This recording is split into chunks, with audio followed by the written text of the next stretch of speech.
છેતરપિંડીનું કૌભાંડ સામે આવ્યું છે। સિટી લાઇટના ગોયલ પરિવાર પર 4.90 કરોડથી વધુની છેતરપિંડીનું વધુ એક કૌભાંડ સામે આવ્યું છે। સમગ્ર કૌભાંડમાં ગોયલ પરિવાર 4 સભ્યોની ધરપકડ કરવામાં આવી છે। આરોપીઓએ મોટી માત્રામાં સ્ક્રેપ સપ્લાય કરવાની ખાતરી આપી હતી, પરંતુ એડવાન્સ રૂપે રૂપિયા મેળવ્યા બાદ ન તો માલની ડિલિવરી કરવામાં આવી, ન તો રૂપિયા પરત કરવામાં આવ્યા। આ કેસમાં એસડી ફેશનના માલિક વિનીત નવનીત શરાફ છેતરપિંડીનો ભોગ બન્યા હોવાનું સામે આવ્યું। ઉપરાંત ભારતી ફેશનના માલિક અને વહીવટકર્તા દ્વારા પણ ઠગાઈ આચરાઈ હોવાનું તપાસમાં બહાર આવ્યું છે। ધરપકડ કરાયેલા આરોપીઓએ કે આઇકોસેલ દ્વારા નીચેના 4 આરોપીઓને પકડી પાડવામાં આવ્યા છે।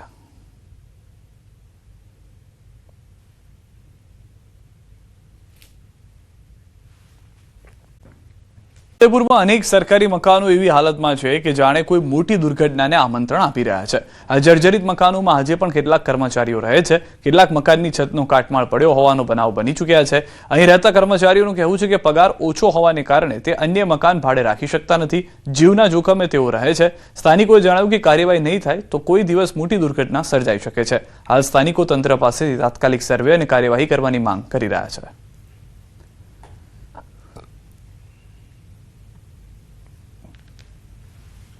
મકાનો બહુ ખરાબ હાલત વાળા થઈ ગયા છે, પડી જાય એવું છે ને, એટલે બહુ ખરાબ હાલત થઈ ગઈ છે। એટલે હવે અમારે બહુ ડર લાગે કેવી રીતે અહીંયા રહેવાનું। કોઈક બીજા મકાનો નવા બને ત્યાં અમે શિફ્ટ થઈ જઈએ। હા, અધિકારીઓને જાણ કરી છે, અધિકારીઓ ચેક બી કર્યું છે, આગળ રજૂઆત બી કરી છે, પણ હજુ કંઈ આગળ થયું નહીં। કેટલીક વાર તો ઉપરથી પતરા અને પીડિયા નીચે પડેલા પણ છે। દુર્ઘટના ઘટતા રહી ગઈ છે અને તંત્ર જાણે દુર્ઘટના ઘટવાની રાહ જોઈ રહ્યું છે। તો તંત્રને અમારે જણાવવાનું થાય છે કે જો દુર્ઘટના થશે તો તેની સંપૂર્ણ જવાબદારી સંબંધિત વિભાગની રહેશે। એટલે સ્ટ્રક્ચરલી વીક છે તે રીતના પરમિશન આપણે લઈ લીધેલી છે અને તેની તોડવાની પરમિશન બી આપણને મળી ગયેલ છે। એમ મળીને કુલ 51 મકાનો આપણે તોડવાના છીએ, જે હાલની પોઝિશનમાં તોડવાની પ્રગતિ હેઠળ છે। છોટાઉદેપુર નગરમાં સ્ટેટ આરએમબી વિભાગ અને નગરપાલિકાની અનેક એવી બિલ્ડિંગો જે છે તે જર્જરિત હાલતમાં છે। આપણે તસવીર બતાવવા માંગીશું કે આજે સ્ટેટ આરએમબી વિભાગની જે આ બિલ્ડિંગ જે છે, વર્ષો પહેલા અહીં કર્મચારીઓ રહે તે માટેની સુવિધા ઊભી કરવામાં આવી હતી, પરંતુ આજે એની દશા જે છે તે બિલકુલ દયનીય છે। આ જે બિલ્ડિંગ જોઈ શકો છો કે સળિયા જોવાઈ રહ્યા છે, પોપડા પડી રહ્યા છે, એટલે ક્યારે પણ આ બિલ્ડિંગ ધરાશાય થઈ જાય તેનું નક્કી નથી। આમ તો આ બિલ્ડિંગની અંદર એક કર્મચારી રહે છે જે ગ્રાઉન્ડ ફ્લોર પર જ છે, એટલે ઉપરથી જો બિલ્ડિંગ પડે તો મોટી દુર્ઘટના સર્જાય તેવા પણ એધાન જોવાઈ રહ્યા છે। સાથે સાથે જે બીજી સાઈડે જે છે તે એક કર્મચારી એટલે કે ડ્રાઈવર જે છે તે એ બિલ્ડિંગમાં રહી રહ્યા છે અને ત્યાં પણ જોખમકારક છે, કારણ કે તેઓ કેવું છે કે અહીં અમે નાનો પગાર છે અમારો, અમે કઈ રીતે અમે ભાડાના મકાનમાં જઈએ, તે માટે સરકારી ક્વાર્ટર્સમાં હાલ તો રહી રહ્યા છે, પરંતુ તંત્ર દ્વારા કાર્યવાહી પણ કરવામાં આવી છે કે અને તોડી પાડવામાં આવશે તેવું કહેવામાં આવે છે, પરંતુ ક્યારે કોઈ મોટી દુર્ઘટના સર્જાશે ત્યારે। સેજબ ખત્રી, ન્યૂઝ 18 ગુજરાતી, છોટાઉદેપુર। રાજકોટના માધાપર ચોકડી પાસે રહેતા એક ટ્રક ડ્રાઈવરે શિવ હોસ્પિટલના ડોક્ટર પર બેદરકારીનો આરોપ લગાવ્યો છે। પરિવારનો દાવો છે કે સારવાર બાદ તેમની તબિયત સુધારવાને બદલે વધુ લથડી છે। દર્દી જીતુભાઈને મોઢામાં ચાંદી પડવાની ફરિયાદ બાદ શિવ હોસ્પિટલમાં સારવાર માટે લઈ જવાયા હતા। ત્યાં પ્રાથમિક સર્જરી માટે રૂપિયા 50,000 લેવામાં આવ્યા હતા। ત્યારબાદ કેન્સર ડિટેક્ટ થવાનો દાવો કરીને પ્લાસ્ટિક સર્જરી માટે વધુ રૂપિયા 3.5 લાખ લેવાયા હતા। પરિવારનો આરોપ છે કે સારવાર બાદ જીતુભાઈની તબિયત વધુ બગડી હતી। આ બાબતે ડોક્ટરને રજૂઆત કરવા જતાં સારવાર કરનાર ડોક્ટર કામિલ રાજપરીએ સાંભળવાને બદલે ધમકી આપી હોવાનો પરિવારનો દાવો છે।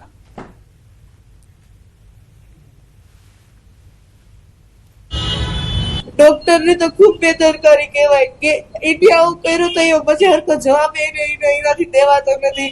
એમ કે તમે અમારે ત્યાં આવતા નહીં ને આમ ને તેમ ને, પછી અમારે શું કરવું? એમ કે તમારો પર દાવો કરી દેવું, તો હું કામ દાવો કરી દેવું? અમારે શું વાંક હતો એમાં? ઇન્ડિયા આવું કર્યું તો અમારે ભોગવવાનું છે જ છે ને। ખાલી જો મારા ઘરવાળાને છે ને ઓઠે ચાંદી જતી ને એમ કીધું કે બેન નોર્મલી સર્જરી કરવાની છે, અને અંદર જઈ અને પેલા તો 50,000 ની જ વાત થઈ હતી, અંદર લઈ ગયા પછી કે હવે આપણે કેન્સર આવ્યું, કેન્સરનું ઓપરેશન કરવું પડશે, 4 લાખ રૂપિયા થાય। તોય મેં આ પાડી દીધી કે વાંધો નહીં, હાજા થઈ જાય ને તો કાંઈ વાંધો નહીં એમ, પણ ઓપરેશન કરાવ્યું 1 વર્ષ ને 1 મહિનો થયો તોય હજી કાંઈ સારું નથી। ખાઈ શકતા નથી, પી શકતા નથી ને હાલી શકતા નથી એમ। આ વસ્તુ છે ને તદ્દન ખોટી છે। એ પેશન્ટની સારવાર અમે સારી રીતે અને સરખી રીતે જે રીતે નિયમ હોય છે એ રીતે જ કર્યું હતું। પેશન્ટનું ઓપરેશન અમે લોકોએ મોઢા અને જડબાના કેન્સર માટે કર્યું હતું, જેની અંદર આ સીટી સ્કેનનો રિપોર્ટ છે. આ સીટી સ્કેનનો રિપોર્ટ હું એમને આપી દઈશ જો હોય તો. આની અંદર લખેલું આમાં છે જ કે કેન્સરની આકાર કેવડો મોટો હતો, અને પેશન્ટની બાયોપ્સીનો રિપોર્ટ પણ મારી પાસે છે, જે આપણે રાજકોટ કેન્સર સોસાયટીમાં કરાયો હતો, અને એને 4થા સ્ટેજનું કેન્સર હતું જે હતું ઈ. અને એમાં પ્લાસ્ટિક સર્જરી અને જે રીતે નિયમ પ્રમાણે ઓપરેશન થવું જોઈએ અને એની સારવાર થવી જોઈએ એ રીતે થયેલ છે. અરે ચિરાગ ગોટીનો નીકળશે વરઘોડો. ચિરાગ ગોટીને લઈ પોલીસ આવે તે પહેલા મોટી સંખ્યામાં લોકો રોડ પર આવ્યા. ચિરાગ ગોટીને ફાંસીની સજા આપોના સૂત્રોચ્ચાર થયા. એસઓજી પોલીસે આરોપીને સાથે રાખી ઘટના સ્થળે પહોંચી કડકમાં કડક સજા કરવાની સ્થાનિકોની માંગણી છે. પોલીસે ચિરાગ ગોટીને સાથે રાખી વેડ રોડ પર કરશે ઘટનાનું રિકન્સ્ટ્રક્શન. ચિરાગ ગોટી વિરુદ્ધ 5 ગંભીર ફરિયાદો નોંધાઈ ચૂકી છે. ખંડણી અને મારામારી જેવા અનેક ગુનાઓ. આરોપીઓએ સરેન્ડર કર્યા બાદ એક પછી એક ફરિયાદ. સ્થાનિક લોકો પાસે ફૂલો ઉડાવી પોલીસનું મુકાભેદ સ્વાગત પણ કરવામાં આવ્યું હતું. દ્રશ્યોમાં આપ જોઈ રહ્યા છો કે જે સ્થાનિક લોકો કે જે કંટાળેલા હતા આ ચિરાગ ગોટીથી, તે લોકો પોલીસની આ કાર્યવાહીથી તેમના સમર્થનમાં આવી ગયા હતા અને તેઓનું ફૂલોથી સ્વાગત કરવામાં આવ્યું હતું. એક્સક્લુઝિવ દ્રશ્યો ન્યૂઝ 18 ગુજરાતી પર હાલમાં આપ જોઈ રહ્યા છો. સીધા જ સુરતથી આ દ્રશ્યો મેં આપને બતાવી રહ્યા છીએ કે જ્યાં આગળ એસઓજીને સફળતા મળી છે. સુરતના માથાભારે ચિરાગ ગોટીનો વરઘોડો કાઢવામાં આવશે. ચિરાગ ગોટીને લઈને પોલીસ આવે તે પહેલા જ મોટી સંખ્યામાં લોકો રોડ પર આવી ગયા છે અને ચિરાગ ગોટીને ફાંસીની સજા આપોના સૂત્રોચ્ચાર કરવામાં આવી રહ્યા છે. એસઓજી પોલીસે આરોપીને સાથે રાખી ઘટના સ્થળે પહોંચી કડકમાં કડક સજા કરવાની સ્થાનિકોની માંગણી સાંભળી પણ હતી. પોલીસ ચિરાગ ગોટીને સાથે રાખી વેડ રોડ પર કરશે ઘટનાનું રિકન્સ્ટ્રક્શન. ચિરાગ ગોટી વિરુદ્ધ 5 ગંભીર ફરિયાદો અત્યાર સુધીમાં થઈ ચૂકી છે. જે વિડીયો વાયરલ થયા છે ત્યારબાદ જેટલા લોકો તેનો શિકાર બન્યા હતા તેઓ એસઓજી પોલીસ પાસે જઈ રહ્યા હતા અને પોતાની ફરિયાદ કરી રહ્યા હતા. ખંડણી અને મારામારી જેવા અનેક ગુનાઓ પણ છે. આરોપીએ સરેન્ડર કર્યા બાદ એક પછી એક ફરિયાદ સ્થાનિક લોકો હવે કરી રહ્યા છે. સાથે જ ફૂલો ઉડાવી પોલીસનું મળકાભેર સ્વાગત થઈ રહ્યું છે. આતંક જે રીતે સામે આવ્યા બાદ સુરત પોલીસ એક પછી એક ફરિયાદ નોંધી રહી છે, ત્યારે તેનું રિકન્સ્ટ્રક્શન કરવા જ્યારે કતારગામ વિસ્તારમાં લાવવાના છે, ત્યારે કતારગામ વિસ્તારના લોકો એટલી હદે ત્રાહીમામ હતા કે હવે તેઓ કાર દ્વારા તેમનો વિરોધ કરી રહ્યા છે. એસઓજી પોલીસ જિંદાબાદ, નરાધમને ફાંસી આપો, ખુરશી ટોક લગાડો જેવી માંગ કરવામાં આવી રહી છે. આપણે લોકોનો આક્રોશ છે અને લોકોનો આક્રોશ ચિરાગ ગોટી સામે છે, કારણ કે ચિરાગ ગોટી આ વિસ્તારના લોકોને જે રીતે હેરાન કર્યા છે, પરેશાન કર્યા છે, અને એક પછી એક જ્યારે ફરિયાદો નોંધાવવાની શરૂ થઈ છે ત્યારે ચોક્કસ પોલીસે જે કામગીરી કરી છે તેને લઈને લોકો પોલીસના કહી શકાય કે સન્માન કરવા માટે અને ચિરાગ ગોટીનો વિરોધ કરવા લોકો મોટી સંખ્યામાં પહોંચ્યા છે પ્લે કાર્ડ સાથે. કેમેરામેન જીગર ગુગલ સાથે કીર્તેશ પટેલ, ન્યૂઝ 18 ગુજરાતી, સુરત. પક્ષનું કાર્યાલય હવે નાયબ મુખ્યમંત્રીના કાર્યાલય તરીકે ઓળખાશે. વર્ષ 2022ની વિધાનસભા ચૂંટણી બાદ વિપક્ષ કાર્યાલય બંધ કરાયું હતું. વર્ષ 2022ની ચૂંટણીમાં કોંગ્રેસને માત્ર 17 બેઠકો મળતા તેમને વિપક્ષનું પદ મળ્યું ન હતું, જેને લઈને કોંગ્રેસ પક્ષને વિધાનસભાના પ્રથમ માળે ઓફિસ ફાળવવામાં આવી હતી. હાલ બીજા માળે વિપક્ષની કાર્યાલયની નાયબ મુખ્યમંત્રીની ફાળવવામાં આવેલી છે ઓફિસ. ઉપાધ્યક્ષની ચૂંટણીને લઈને કોંગ્રેસ અને આમ આદમી પાર્ટીનો એકબીજા પર આક્ષેપ. કોંગ્રેસે આમ આદમી પાર્ટીને ભાજપની બી ટીમ ગણાવી તો આપના ધારાસભ્ય ગોપાલ ઇટાલિયાએ કહ્યું કે ખોટા આક્ષેપો કર્યા કરતા પહેલા કોંગ્રેસ પોતાનું કામ કરે. અમે આજે ગુજરાતની વિધાનસભામાં ઉપાધ્યક્ષશ્રીની ચૂંટણી માટે થઈ જ્યારે જાહેરાત થઈ ત્યારે નોટાની માંગણી કરી કે ભારતમાં બધી જ ચૂંટણીઓમાં નોટા છે તો ઉપાધ્યક્ષની ચૂંટણીમાં નોટા કેમ નહીં? અમારે કોઈને મત નથી આપવો, ભાજપને નથી આપવો, કોંગ્રેસને નથી આપવો. શા માટે આપવાનો? અમારે નોટામાં મત આપવો છે, અમારે મારો વિરોધ નોંધાવવો છે કે અમને તમે બંને પસંદ નથી, તો આજે અમને નોટાનો ઓપ્શન આપવામાં આવ્યો નથી, એટલે અમે ચૂંટણી પ્રક્રિયામાં ક્યાંય જોડાયા નથી. અમે હંમેશા કહેતા આવ્યા છે કે આમ આદમી પાર્ટી ભારતીય જનતા પાર્ટીની બી ટીમ તરીકે કામ કરે છે. આજે જ્યારે વિપક્ષે પોતાનો ઉમેદવાર ઊભો રાખ્યો હોય તો એક વિપક્ષ તરીકે એમણે પણ વિપક્ષના ઉમેદવારને ટેકો આપવો જોઈતો હતો, પણ એ લોકોએ પણ મતદાન ના કરીને સ્પષ્ટ બતાવી દીધું છે કે એ લોકો કોઈની ટીમ તરીકે કામ કરે છે. એ આજે વિધાનસભાના ફ્લોર પર સાબિત થઈ ગયું. પર નજર કરીએ, રાજ્યમાં કોરી ઉદ્યોગ દ્વારા પડતર માંગણીને લઈને હડતાલ કરવામાં આવી છે, જેના 13 દિવસ જેટલો સમય વીતી ગયો છે, છતાં પણ સરકાર તરફથી કોઈ ઉકેલ નથી મળ્યો. તે દરમિયાન ઉદ્યોગના શ્રમિકો ડ્રાઈવરોએ સાયલા હાઈવે પર મામલતદાર કચેરી સુધી રેલી યોજી હતી. આ રેલીમાં શ્રમિકોએ આવેદનપત્ર પાઠવ્યું હતું અને પડતર પ્રશ્ન અંગે ઉગ્ર રજૂઆત કરી હતી. આ કોરી ઉદ્યોગ અંદાજે 5 લાખ લોકોને રોજગારી પૂરી પાડે છે, જેમાં કોરી ઉદ્યોગ, પથ્થરની ખાણમાં કામ કરતા કામદારો અને ડમ્પરના ચાલકોની રોજીરોટી પર અસર પડી રહી છે. આ રેલીમાં મોટી સંખ્યામાં શ્રમિકો જોડાયા હતા, તેમજ આગામી દિવસોમાં પડતર પ્રશ્નોનો ઉકેલ નહીં આવે તો ઉગ્ર આંદોલનની ચીમકી પણ ઉચ્ચારી હતી.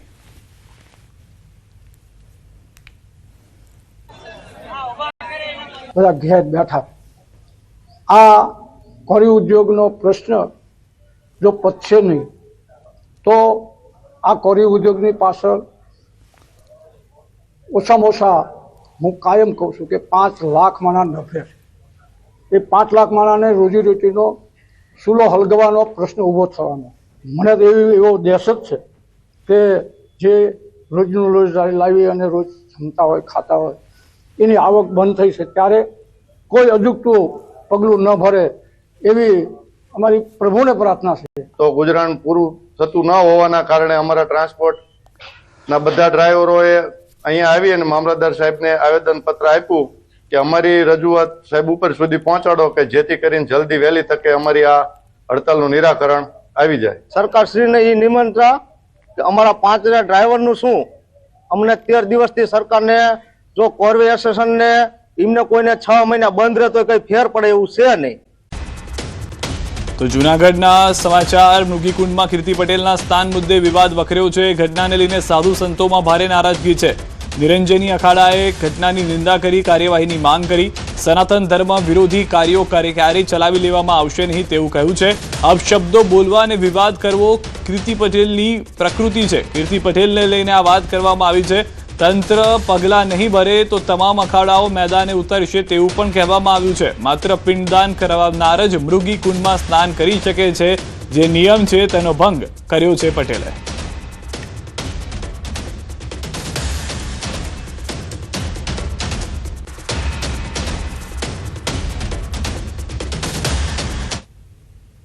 એ આદિનાથી પરંપરા એવી છે કે નાગા સંન્યાસીઓનો મેળો છે. નાગા સંન્યાસીઓ પહેલા પ્રથમ સ્નાન કરતા અવારનવાર. હવે નાગા સંન્યાસીનો અમારા જીવનનો કે મેળ જ ના આવે.